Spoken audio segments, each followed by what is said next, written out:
Bonjour à toutes et à tous, j'espère que vous allez bien. Ceci est une vidéo pour vous aider à réaliser le cours que je vous ai envoyé sur Tom Ogoma. Tom Ogoma est un graphiste qui a travaillé pour des marques célèbres telles que Printemps ou Burberry, et c'est sur son travail de vitrine pour la marque Burberry que nous allons nous arrêter pour créer ce motif. Donc nous allons nous inspirer de cette œuvre qu'il a faite pour la vitrine de la marque Burberry pour créer un motif de vêtement pour les accessoires de la marque Burberry. Sur la première page de votre dossier, je vous ai mis le cahier des charges détaillé ainsi que l'évaluation. Dans le cahier des charges est écrit que le motif s'inspirera des formes, couleurs et organisations de formes du décor de vitrine de Tom Ogoma. Le motif sera pensé de manière à être répété avec des raccords à chaque angle. Je reviendrai là-dessus ensuite, ce sera expliqué dans la partie recherche. Le motif évoquera le thème du Japon. Le motif utilisera les principes de composition suivants, la répétition et la superposition. Sur la deuxième page de votre dossier se trouve donc l'illustration sur laquelle nous allons nous baser pour créer ce motif. La première étape de votre travail sera de faire comme d'habitude une analyse graphique et chromatique à noter. C'est sur la page 3 de votre dossier que vous avez un cadre noir qui est dessiné.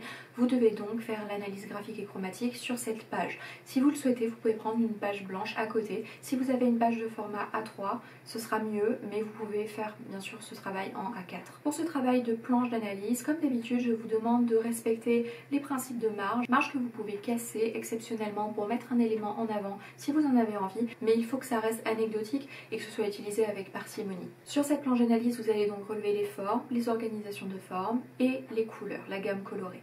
Vous allez utiliser les principes de circulation pour laisser de l'espace entre vos éléments pour pas qu'ils soient collés entre eux, et vous allez varier les échelles de vos dessins pour créer du dynamisme dans votre planche. La gamme colorée doit être réalisée en utilisant une des formes qui s'inspire des références que vous analysez. Il ne faut pas juste à votre niveau faire une gamme colorée avec des ronds ou des carrés. Vous allez utiliser une forme qui s'inspire directement de votre planche d'image, une forme que vous allez répéter pour créer la gamme colorée dans laquelle vous allez insérer vos couleurs. Concernant l'analyse à noter, on attend de vous que vous sachiez utiliser ce qu'on appelle le vocabulaire graphique. Donc le vocabulaire graphique, ce sont des mots qui décrivent ce que vous avez analysé par le dessin. Par exemple, au niveau des formes, est-ce que ce sont plutôt des lignes, plutôt des courbes? Au niveau de l'organisation des formes, est-ce que les formes se superposent? Est-ce qu'elles sont juxtaposées? Est-ce qu'elles sont répétées? Est-ce qu'elles sont alignées? Est-ce qu'il y a de la symétrie dans les formes? Etc. Au niveau de la gamme colorée aussi, vous devez utiliser votre vocabulaire graphique, et avec ce vocabulaire graphique, vous allez pouvoir dire si la gamme colorée est multicolore, si un camailleux, lequel.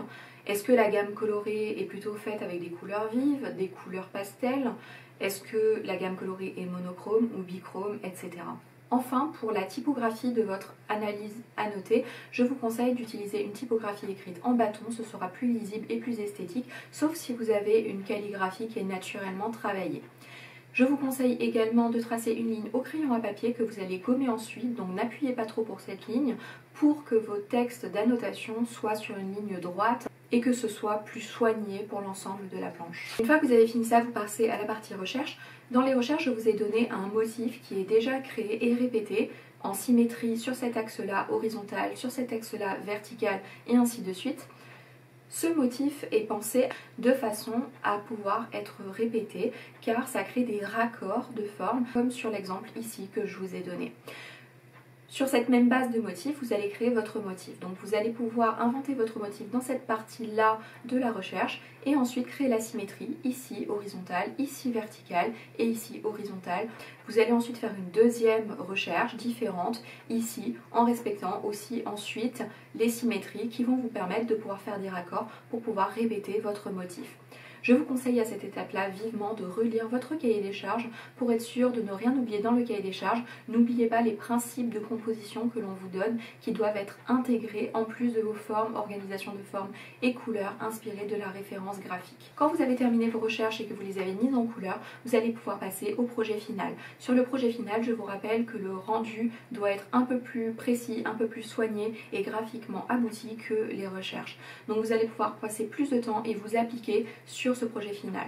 Le projet final peut s'inspirer des deux recherches, faire un mélange des deux, mais il peut aussi reprendre une recherche déjà existante que vous avez faite et dont vous êtes satisfait.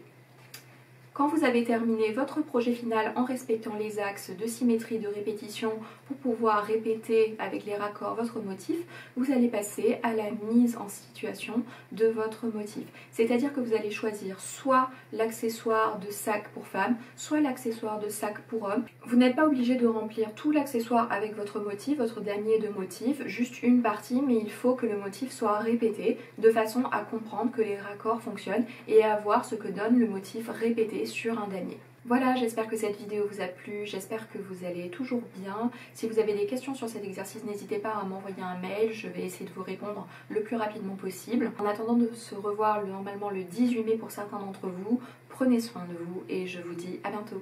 Au revoir.